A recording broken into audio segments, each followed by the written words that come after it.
27장 2절에서 13절입니다. 그날에 너희는 아름다운 포도원을 두고 노래를 부를지어다.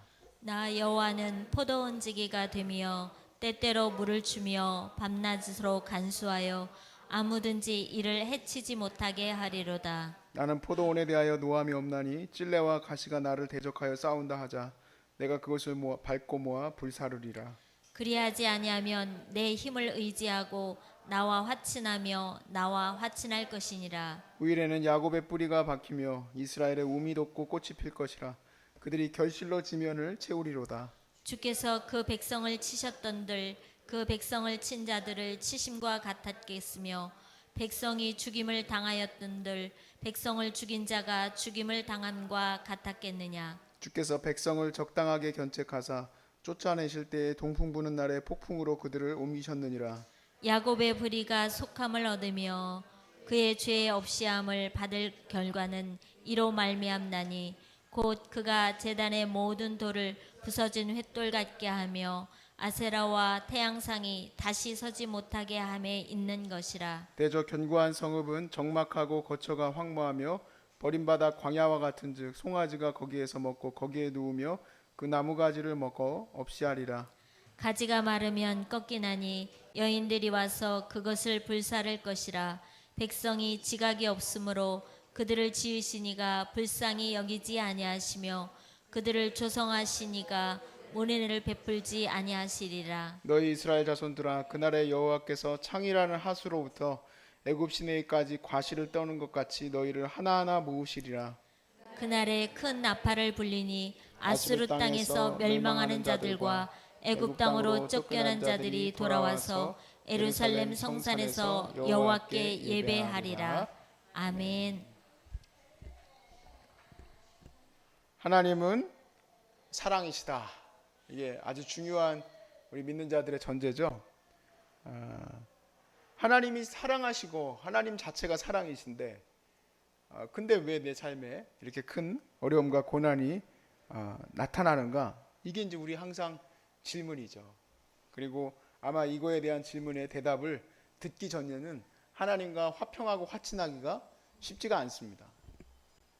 어떻게 보면 삶의 이 질문에 대해서 저와 여러분은 신앙적으로 영적으로 반드시 답을 얻어야 하는 그런 과제를 안고 살아가는 것이고 그리고 결국엔 주님 앞에 서게 되는 것이다. 이런 생각이 들어요. 조금 더 세밀하게 얘기하자면 이 두 가지는 항상 흐르는 주제인데 첫 번째는 하나님은 영원토록 사랑하시는 것. 우리를 선하게 대하시는 것. 두 번째는 우리는 항상 이 세상의 이 죄악 속에서 고난 속에 살아갈 수밖에 없다는 거예요. 그래서 이 지점이 만나게 되는 그 지점을 우리가 이 인생의 그 신앙 속에서 발견해야 되는데 그거를 우리가 보통은 또 하나님의 은혜를 경험했다. 또 그리고 인격적인 하나님과의 만남이 있었다. 이렇게 얘기하는 그 시점이죠. 지금 이사야 시대에 정말 이 시대적인 급변은 사실 오늘날 우리의 이 시대의 급변과는 비교할 수 없을 만큼 더 많이 급변하고 있는 시대입니다. 여러분 나라가 멸망하고 또 엄청난 제국들이 일어나서 그들의 욕심을 채워나가는 과정 가운데 있는 시대예요. 지금은 뭐 기후적인 변화와 또 여러 가지 나라들적으로도 큰 변화가 없이 보이는 때 아닙니까? 그런데 지금도 우리는 막 죽을 것 같이 힘들잖아요. 근데 이 이사야 시대는 더 엄청난 시대였던 거예요. 그런 시대 속에 하나님이 이사야를 통해서 지금 이제 소망을 그 이스라엘 백성들에게 주고 계시는 겁니다. 이 소망은 믿을 때 가질 수 있는 거예요. 하나님의 선하심의 그 소망이 말씀으로 이스라엘에게 전해질 때 이스라엘의 그 삶의 배경은 고난과 어려움 가운데 있는 거거든요. 하나님이 어떻게 우리한테 이럴 수 있습니까? 하나님은 어떻게 선하신 하나님이 저 악한 아수르, 저 악한 바벨론을 들어서 이렇게 선한 이스라엘을 치실 수가 있습니까? 이런 고민들이 있는 거거든요. 우리를 왜 고난 속에 이렇게 두십니까? 그럴 때에 말씀을 믿는 것밖에 없는 거죠. 말씀을 믿고 그 새로운 하나님의 비전을 그들이 붙들어야만 그들도 그 어려움 속에서 하나님을 찬양하고 여기서 내가 이렇게 나아가야 하는구나 하는 것을 깨닫게 되는 거죠. 자, 2절 말씀을 보니 하나님이 새 시대에 대한 소망을 이렇게 얘기하세요.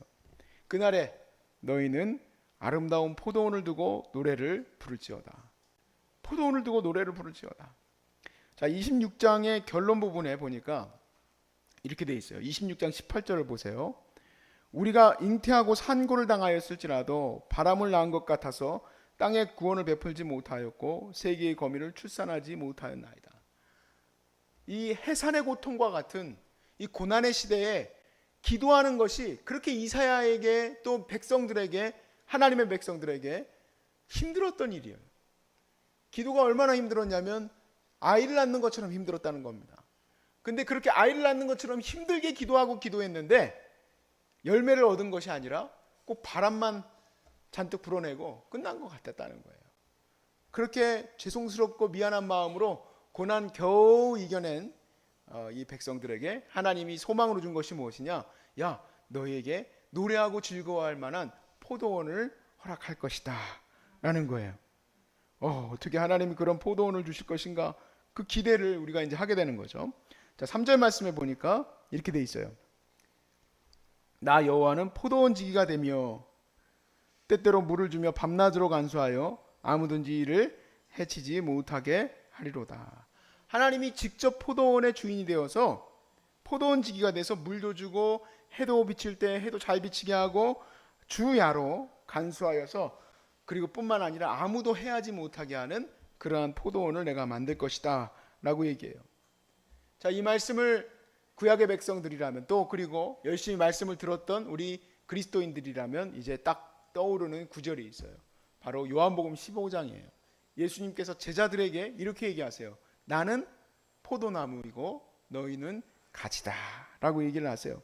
나는 포도나무고 너희는 가지다. 또 뿐만 아니라 유대인들을 향해서 이렇게 얘기해요.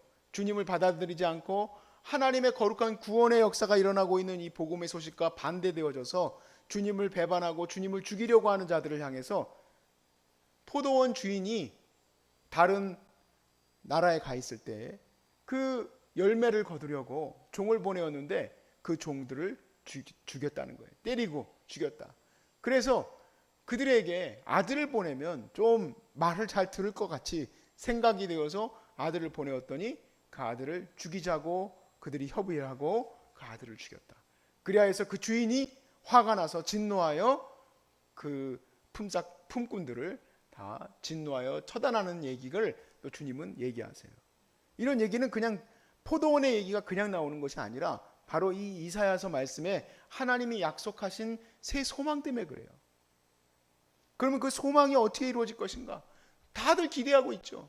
왜냐하면 세상은 너무너무 어두워지고 헤롯 대왕이 세워지고 정말 그 자손들이 하는 꼬락서니를 보니 도저히 이 세상에는 소망이 없다 할 때에 얼마나 살기 싫었으면 그 도시에서 사는 게 아니라 광야로 나아가서 자기들끼리 모여서 하나님을 기다리고 있었겠어요. 하나님의 구원의 소식을 기다리고 있었겠어요. 하나님 앞에 정결하게 서려고 하는 사람들도 많이 있었어요. 도대체 어디서부터 어디에 정책과 어디에 무너진 것이 세워져야지만 하나님의 이 거룩한 땅이 포도원과 같이 아름답게 세워질 것인가? 그것은 다름 아니라 이 복음으로부터 시작되어진 거예요. 복음으로부터. 인간적인 정책과 인간적인 어떤 건물과 인간적인 시스템을 통해서 되는 것이 아니라 바로 하나님의 그 능력, 하나님의 한 나타난 의, 그 복음을 통해서 일어나게 됐고 우리 자체가 포도나무가 아니라 예수 그리스도께서 포도나무이시고 우리는 가지이니 그 안에 붙어 있으면 우리가 열매를 많이 맺게 될 것이다. 주님이 말씀하셨어요. 주님이 말씀하신 거예요. 그러니까 이 시대가 계속해서 혼란과 혼돈의 시대가 계속 이루어지게 될 것이고 주님이 말씀하셨어요. 제자들에게 야 멸망에 가증한 것이 저 거룩한 곳에 서게 되는 것을 보거든 너희가 피신을 하되 어떻게 해야 되느냐? 다시 예루살렘으로 들어오려고 하지도 말고 다 산으로 도망해라. 바로 AD 70년에 있는 이스라엘의 멸망을 얘기하고 계시는 거죠. 그렇지만 여러분 이스라엘의 멸망과 막 그런 혼란과 혼돈에 대해서 여러분 복음서와 또 서신서를 보면서 그런 걸 느끼십니까? 전혀 못 느껴요. 왜냐하면 제자들에게 예수 그리스도를 쫓는 그 모든 믿음의 사람들에게는 세상의 변화에 의해서가 아니라 오직 변하지 않으시는 하나님의 말씀, 그리고 하나님의 약속만 붙들고 그대로 진행이 되어졌기 때문에 그래요. 불같은 시험과 정말 성도들이 순교하는 엄청난 일들이 그 당시에 일어났지만 그들은 견고하게 서 있을 수 있었어요. 왜냐하면 이 모든 것이 하나님의 뜻이기 때문에. 그 가운데서 하나님은 하나님의 백성들을 끝까지 지켜주실 것이다 라는 것을 그들은 믿게 되었습니다. 저희 아버지가 목회하실 때 교회가 진짜 어려웠어요. 그 어려움 속에서 저는 항상 하나님께 원망했어요. 왜 하나님은 하나님께 기도하고 하나님의 거룩한 교회의 목회가 이루어지는 이것은 하나님 뜻대로 되는 건데 왜 이루어지지 않게 그렇게 하시느냐.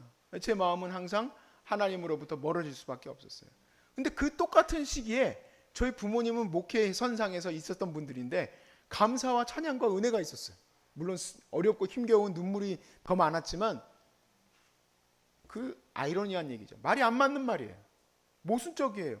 어려운데 감사가 있었다. 환난 속에서 기쁨이 있었다. 이걸 어떻게 알 수 있겠어요? 그 내용이 잘 쓰여진 것이 울고 있는 사람과 함께 울 수 있어서 행복하다라는 책이에요. 어떻게 보면은 그 책은요, 진짜 내가 베스트셀러 작가가 되겠다라는 야심을 가지고 정말 야심만만하게 죽기 살기로 쓴 책이 아니에요.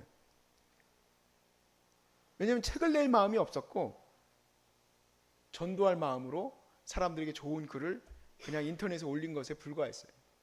그냥 말 그대로 작은 교회 사모가 그냥 이 세상에서 열심히 주님의 일을 했는데 잘 안 돼가지고 고난과 어려움 속에서 살다가 어느 날 하나님 앞에 섰다. 하나님 앞에 가게 됐다. 그냥 그렇게 끝날 이야기예요.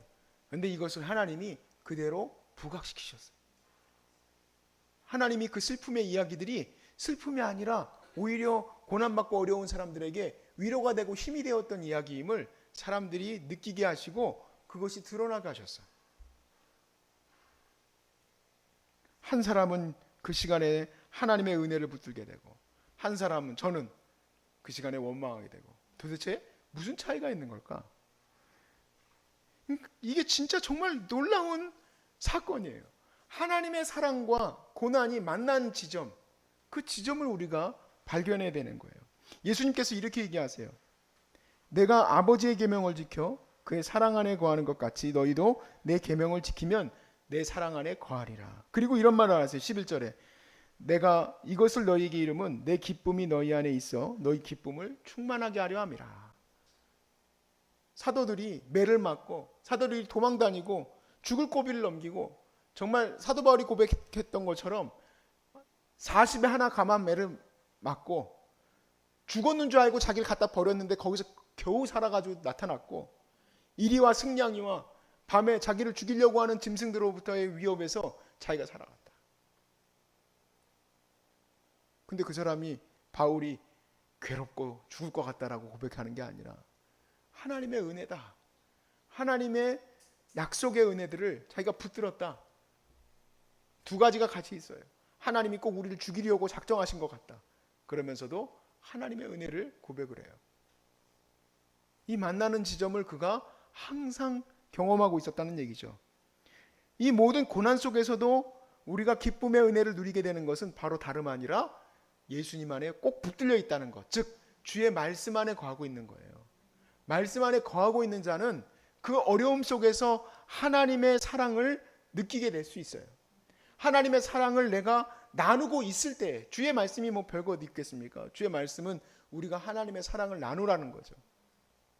그러니까 교회가 그렇게 어려우니까 우리는 어려워요, 난 아무것도 못해요가 아니라 우리는 그냥 그때 교회가 해야 될 사명을 감당했어요.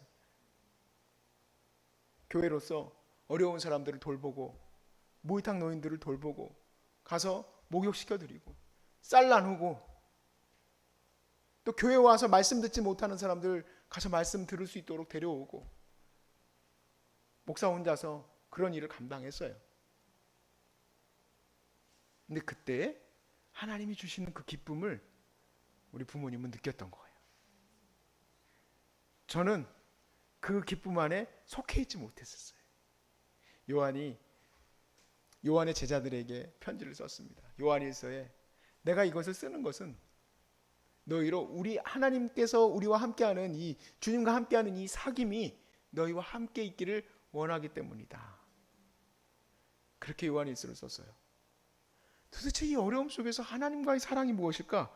설명하기가 어렵습니다. 그것은 실제 사랑의 은혜를 자기의 어려움 삶 속에서 나눌 때에 여러분이 경험할 수 있는 그 것임을 깨닫기를 바랍니다.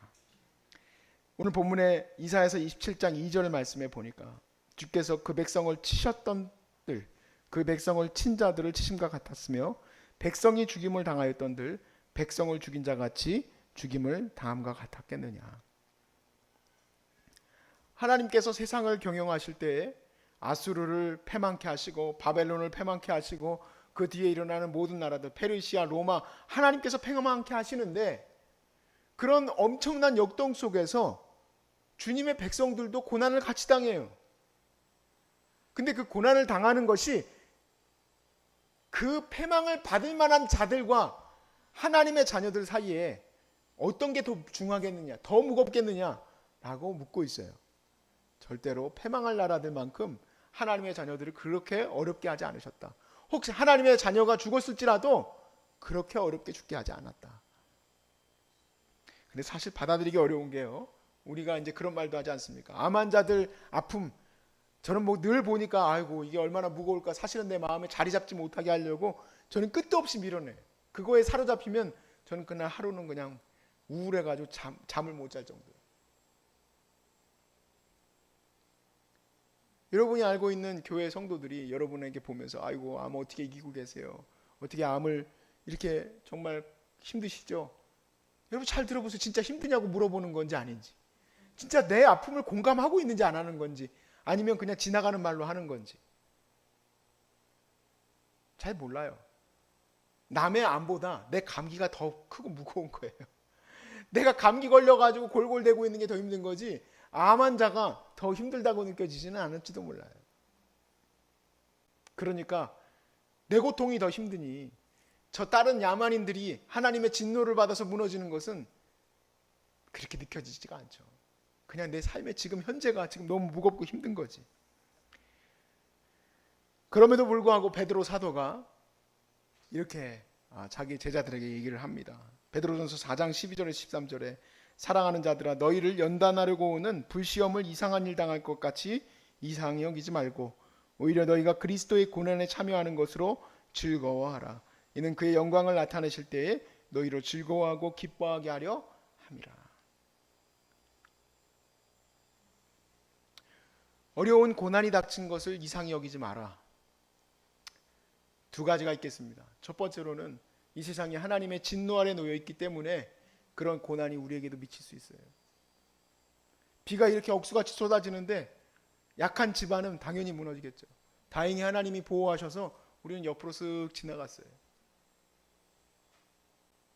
근데 그래도 너무 힘들고 너무너무 힘들었던 지난 한 주예요. 어떻게 지나갔는지 모를 정도로 순식간에 지나갔어요.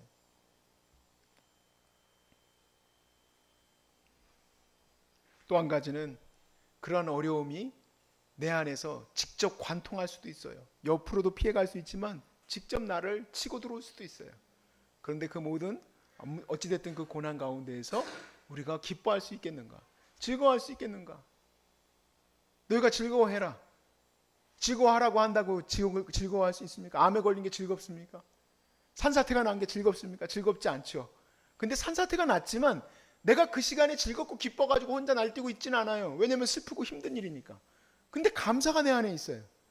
왜냐면 나는 하나님의 사명을 감당하다가 닥친 이 고난을 주님의 은혜로 말미암아 이기게 됐기 때문에 그래요. 그 은혜는 내가 막 진짜 막 뭐 코미디 프로 보듯이 막 깔깔깔깔 웃는 그 즐거움은 아니지만 하나님이 묘하게 인도하심을 내가 경험케 되는 거예요.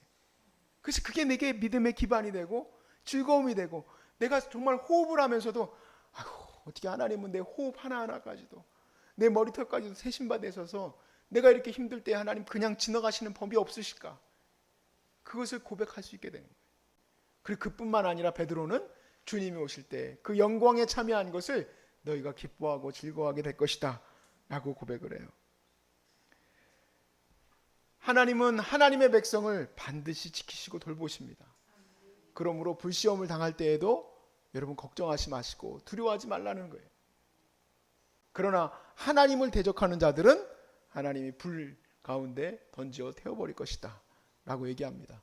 오늘 본문의 4절을 보세요. 나는 포도원에 대하여 노함이 없나니 진레와 가시가 나를 대적하여 싸운다 하자 내가 그것을 밟아 모아 불사르리라. 하나님의 복음의 역사가 일어나는 것을 반대하고 열매가 맺혀지는 것을 대적하는 것들은 하나님이 다 불태워버리실 겁니다. 지금 이 시대에 하나님의 뜻을 거스르는 일이 얼마나 많이 일어나고 영적인 혼탁함이 얼마나 강하게 나타납니까? 그럴 때에 우리가 뚝심을 가지고 있어야 될 것은 하나님의 진노 앞에 놓여 있는 그들을 하나님이 구원하시기를 기도하면서도, 그리고 또한 두려워하지 말고 우리는 담대히 해야 할 일, 오직 기도에 힘쓰시길 주의 이름으로 축복합니다. 기도에 힘씁시다. 다른 거 할 게 없어요. 우리는 주님의 은혜 안에 거할 수밖에 없어요. 그리고 마침내 이 고난이 쓱 지나가게 될 거라는 거예요. 이것이 그냥 계속해서 엄청나게 우리를 죽일 것처럼 달려들고 막 그렇게 하고, 그래서 우리가 이건 절대 안 끝날 거야, 이건 도저히 우리를 이기게 할 수 없어, 그렇게 얘기하겠지만 이것은 꼭 반드시 지나가게 될 것이라는 거예요.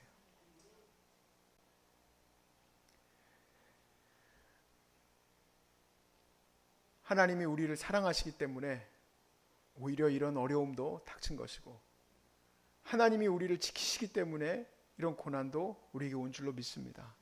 여러분 지금 이 시간 오직 하나님의 그 사랑을 느낄 수 있길 바라고, 소중한 사람들이 계시는 동안에 그 하나님의 사랑을 늘 경험하실 수 있기를 바랍니다.